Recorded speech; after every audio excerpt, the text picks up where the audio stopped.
Hello welcome to my YouTube channel. ഞാൻ വീണ്ടും വന്നിരിക്കുകയാണ് അടുത്ത വീഡിയോയുമായിട്ട്. ഇന്ന് ഞാൻ വന്നിരിക്കുന്നത് ഒരു റെസിപ്പിയുമായിട്ടാണ്. വേറൊന്നുമല്ല, എല്ലാവർക്കും അറിയാവുന്ന റെസിപ്പിയാണ് സാമ്പാർ. അപ്പോൾ ഇന്ന് നമ്മൾ സാമ്പാറാണ് ഉണ്ടാക്കാൻ പോകുന്നത്. അപ്പോൾ നമ്മൾ കുക്കർ ഇവിടെ എടുത്ത് റെഡിയാക്കി വെച്ചിട്ടുണ്ട്. ഇനി നമുക്കിതാ കുറച്ച് പരിപ്പെടുത്ത് വെക്കാം. പരിപ്പെന്ന് പറയുമ്പോൾ ഇത് ഇച്ചിരി നല്ല വേവുള്ള പരിപ്പാണ്. അപ്പോൾ നമുക്ക് ആദ്യം ഇതൊന്ന് കഴുകി വൃത്തിയാക്കി കുക്കറിലിടണം.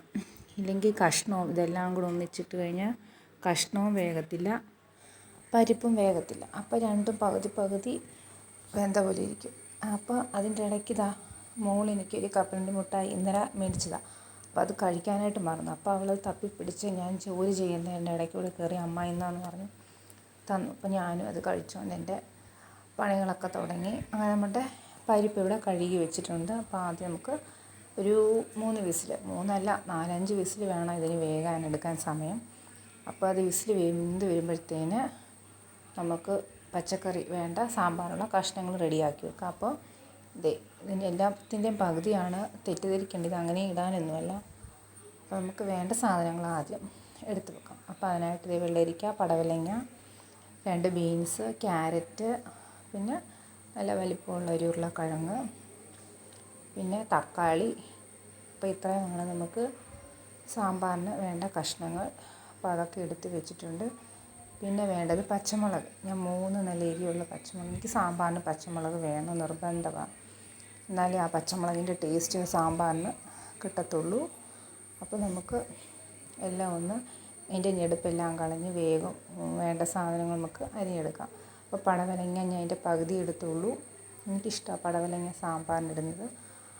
അപ്പോൾ അതിൻ്റെ തോലെല്ലാം ചെത്തി കുരുവെല്ലാം മാറ്റി കൊടുത്തു. പിന്നെ അടുത്തത് എന്തായിരുന്നു, ക്യാരറ്റ്. അപ്പോൾ അതിൻ്റെ പകുതി മതി. ഞങ്ങൾ 2-3 പേരല്ലേ ഉള്ളൂ. മോള് ഹോസ്പിറ്റലിൽ നിന്ന് വന്നിട്ടില്ല. അപ്പം ഞാനും വലിയച്ഛനും മോളും മാത്രം ഉള്ളതുകൊണ്ട് ഞങ്ങൾക്കിത് മതി. അപ്പോൾ അങ്ങനെ എല്ലാത്തിൻ്റെയും പകുതി എടുത്ത് അരിഞ്ഞ് വെച്ചിട്ടുണ്ട്. പിന്നെ ഉരുളക്കിഴങ്ങ്, എനിക്കിതിൻ്റെ തൊലി കളയാൻ ഭയങ്കര മടിയാണ്. ഞാനത് കാരണം വേഗം ചെത്തി വിടും, എനിക്ക് ക്ഷമയില്ല. ഉരുളക്കിഴങ്ങ് ചിരണ്ടാനുള്ള ക്ഷമയൊന്നുമില്ല. അത് കാരണം ഞാൻ വേഗം ചെത്തി വിട്ടു. ഉരുളക്കിഴങ്ങ് എടുക്കുമ്പോഴെല്ലാം ഞാൻ ചെത്താറാണ് പതിവ്. അപ്പോൾ അതും അരിഞ്ഞു. പിന്നെ നമ്മുടെ വെള്ളരിക്കയും പകുതി മതി. ബാക്കിയെല്ലാം നാളെ ഒരു അവിയൽ വെക്കാനായിട്ട് മാറ്റി വെച്ചിരിക്കാം. അപ്പോൾ ഇന്ന് നമുക്ക് സാമ്പാറിനുള്ള കഷ്ണങ്ങളെല്ലാം ഇവിടെ റെഡിയാക്കി വെച്ചിട്ടുണ്ട്. ഇനി എല്ലാം ഒന്ന് കഴുകിയെടുക്കാം. കുക്കറിൻ്റെ വിസിലൊക്കെ വരാൻ തുടങ്ങി. അപ്പം 2 വിസിൽ വന്നു. ഇനി നമുക്ക് കഷ്ണമൊക്കെ ഒന്ന് കഴുകിയെടുക്കാം. കഷ്ണത്തെ നന്നായിട്ടൊന്ന് കഴുകിയെടുക്കണം. കാരണം പുറത്തുനിന്ന് നമ്മൾ അങ്ങനെ ഫ്രിഡ്ജിൽ വെക്കുന്നതല്ല. അപ്പോൾ എന്തെങ്കിലും മണ്ണൊക്കെ കാണും. നമ്മൾ കഴുകുമ്പോൾ ഒരു പാത്രത്തിൽ തന്നെ ഇട്ട് കഴുകാൻ പാടില്ല. എന്നിട്ട് ഈ കഴുകുമ്പോൾ ഇതിൻ്റെ മണ്ണെല്ലാം അടിഞ്ഞിരിക്കും. നമ്മൾ പിന്നെ അരിയുമ്പോൾ അത് കൂട്ടി അങ്ങനെ കുക്കറിനകത്തിട്ട് കഴിയുമ്പോൾ അറിയത്തില്ല. അപ്പോൾ നമ്മൾ ഒരു പാത്രത്തിന് മറ്റു പാത്രത്തിലോട്ട് കഴുകി വേണം മാറ്റിയെടുക്കാൻ. ചില ആൾക്കാർ ഞാൻ കണ്ടിട്ടുണ്ട്, അരിയുന്ന പാത്രത്തിൽ തന്നെ കഴുകി ആ ഒരു പാത്രത്തിൽ തന്നെ ഒന്നിച്ചിട്ടങ്ങ് വെക്കും. അപ്പോൾ ഇതൊരു ചെറിയ ടിപ്സായിട്ട് കൂട്ടിക്കോളൂ. ഞാൻ പിന്നെ സബോള എടുക്കാനായിട്ട് മറന്നു. അപ്പോൾ അതും ഇതുപോലെ വൃത്തിക്ക് ഞാൻ കഴുകിയെടുത്ത് വെച്ചിട്ടുണ്ട്. അപ്പോൾ അതും അരിഞ്ഞ് വിസിൽ വരുമ്പോഴത്തേന് കഷ്ണങ്ങളെല്ലാം അരിഞ്ഞ് റെഡിയാക്കി വെച്ചിട്ടുണ്ട്. പിന്നെ തക്കാളി ഒരെണ്ണമാണ് എടുത്തിരിക്കുന്നത്. അപ്പോൾ നമ്മൾ പുളിവെള്ളം ചേർക്കുന്നതുകൊണ്ട് തക്കാളി 1 മതി.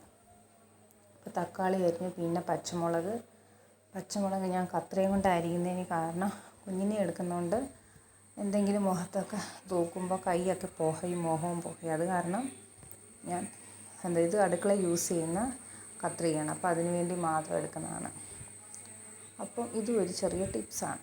അപ്പോൾ നമ്മുടെ പരിപ്പ് റെഡിയായി വന്നിട്ടുണ്ട്. അതിനകത്തോട്ട് അരിഞ്ഞ് വെച്ചിരിക്കുന്ന കഷ്ണങ്ങളെല്ലാം ഇട്ട് കൊടുക്കുക. പിന്നെ മഞ്ഞൾപ്പൊടി, മുളക് പൊടി, മല്ലിപ്പൊടി, സാമ്പാർ പൊടി, ആവശ്യത്തിന് ഉപ്പ്, ഇതെല്ലാം കൂടെ ഒന്നിച്ചിട്ടൊന്ന് അടുത്ത ഒരു 3-4 വിസിലും കൂടെ ഇട്ട് വേവിച്ചെടുക്കുക.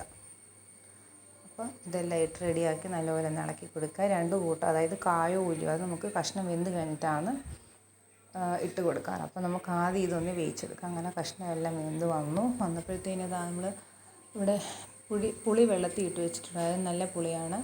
അപ്പോൾ അതും പിഴിഞ്ഞൊഴിച്ചു. അങ്ങനെ ആവശ്യത്തിന് പുളിയും ചേർത്ത് ഒന്നും കൂടെ ഇട്ട് 5 മിനിറ്റ് തിളപ്പിക്കുക. തിളച്ച ശേഷം വീണ്ടും ആവശ്യത്തിന് ഉപ്പും ഇച്ചിരി വെള്ളവും കൂടെ വേണമെങ്കിൽ ചേർക്കാം. എന്നിട്ട് നമുക്ക് നമ്മുടെ വീട്ടിൽ തന്നെ ഉലുവ പൊടിച്ച് വെച്ചിട്ടുണ്ടായിരുന്നു. അപ്പോൾ അത് ഇട്ടു. പിന്നെ കായം. എനിക്കിത് രണ്ടും സാമ്പാറിന് നിർബന്ധം. അപ്പം നന്നാലേ ഒരു മണമൊക്കെ കിട്ടത്തുള്ളൂ സാമ്പാർ വെച്ച് കഴിയുമ്പോൾ. അങ്ങനെ അത് രണ്ടും ഇട്ട് കൊടുത്തൊന്ന് ഇളക്കി. പിന്നെ കടുക് വറുക്കാനായിട്ട് ചീനച്ചട്ടി ചൂടായി വന്നു. അപ്പോഴത്തേക്കും ഞാൻ കറിവേപ്പിലയും കടുകും ഒക്കെ ഇട്ട്, ചെറിയ ഉള്ളി ഇല്ലായിരുന്നു, അത് കാരണം അതിട്ടില്ല. അപ്പോൾ ഇത് മതി. അപ്പോൾ ഇതൊക്കെയാണ് സാമ്പാറിൻ്റെ ഇൻഗ്രീഡിയൻസും ചെയ്യേണ്ട രീതികളും ഒക്കെ. പിന്നെ ലാസ്റ്റ് കടുക് വറുത്ത ശേഷം ഞാൻ കുറച്ച് മല്ലിയില ഉണ്ടായിരുന്നു, എനിക്കിഷ്ടം സാമ്പാറിന് മല്ലിയില ഇടാൻ, അപ്പോൾ അതും അങ്ങ് ഇട്ട് കൊടുത്തു. അങ്ങനെ നമ്മളുടെ സാമ്പാർ ഇവിടെ റെഡി ആയിട്ടുണ്ട്. ഇഡലിക്കും ദോശയ്ക്കും കൂട്ടും. അപ്പോൾ ഇന്നത്തെ വീഡിയോ ഇത്രയേ ഉള്ളൂ.